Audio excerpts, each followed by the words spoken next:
Tak sedikit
Guru, ya kesurupan. spekulasi akan fenomena gaib yang terselip saat produksi syuting pun muncul di tengah masyarakat. Ada yang mengatakan bahwa bahkan jauh sebelum beberapa bangunan awal studio berdiri, daerah tersebut sudah terkandung mitos yang belum dapat diyakini kebenarannya. Tak terlepas dari latar belakang cerita yang ada, mitos yang beredar membuat sebagian meyakini bahwa studio Alam Genta Buana tak dapat dipungkiri seolah ada sosok astral yang menjaga daerah tersebut. Hal ini diyakini oleh sebagian masyarakat yang percaya bahwa dengan melakukan beberapa persyaratan ringan mampu menghindari adanya gangguan gaib yang bahkan tak terlepas dari gangguan teknis yang dialami secara tiba-tiba. Ada yang penampakan di HP aku, ya gitu. Yang mana? Oh, dilihat yang ini, baju putih, iya. Yang sono no rumah ini. Oh no, ya.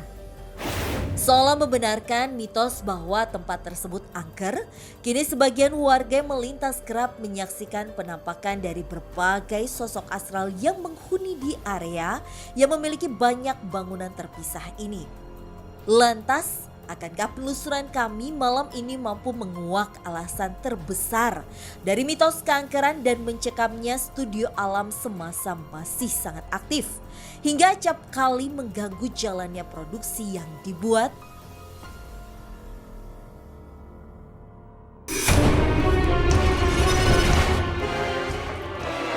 Sosok perempuan yang sepertinya dicekuk. Sosok kitab itu semakin dekat.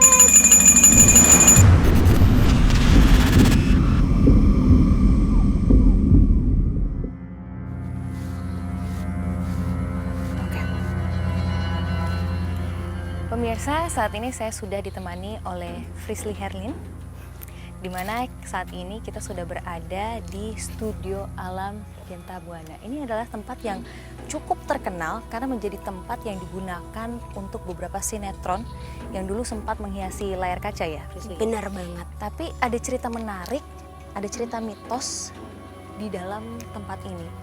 Dan kayaknya juga kita udah sampai di depan pintu utamanya ya. Iya.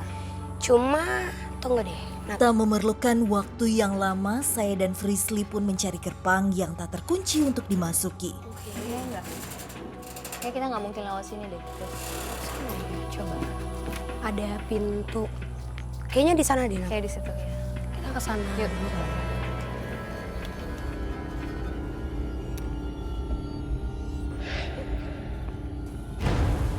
Assalamualaikum. Coba.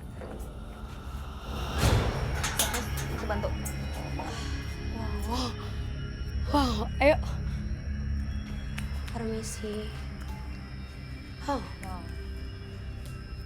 Sejujurnya tempatnya keren banget. Aku setuju. Sosok-sosok yang berada di tempat ini mereka seolah-olah sedang menjadi aktor dan aktrisnya. Dalam artian banyak banget dari mereka yang pakai baju serba gaun panjang, memakai atribut lempengan emas di tangan. Kukunya panjang katanya, orangnya gede keluarnya katanya. Pakai baju gede, baju apa teh? Kerajaan katanya. Sampai tadi sebelum kita masuk ada sosok yang setengahnya itu binatang.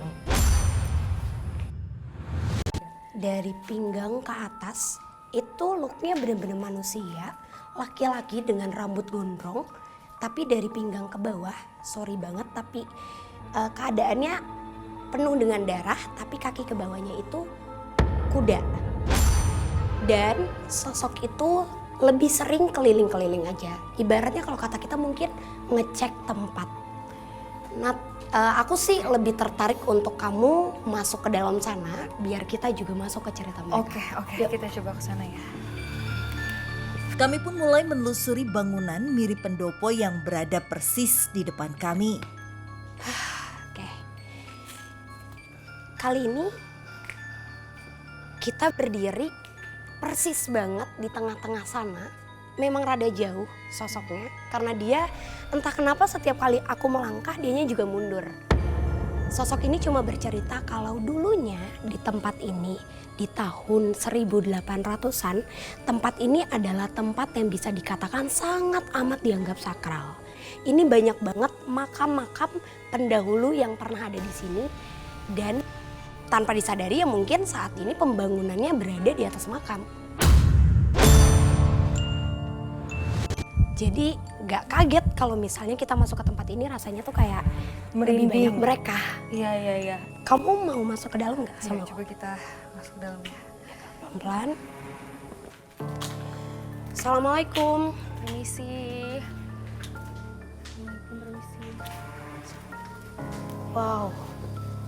Wow Nat. Gimana Fris, apa yang kamu rasain? Coba tenang dulu. Kenapa? Dengar suara nggak barusan? Kalau dengar tadi itu ada suara kayak melengking seperti suara hewan burung. Tapi aslinya itu adalah perpindahan dimensi di mana saat ini pintu gerbang mereka sedang terbuka.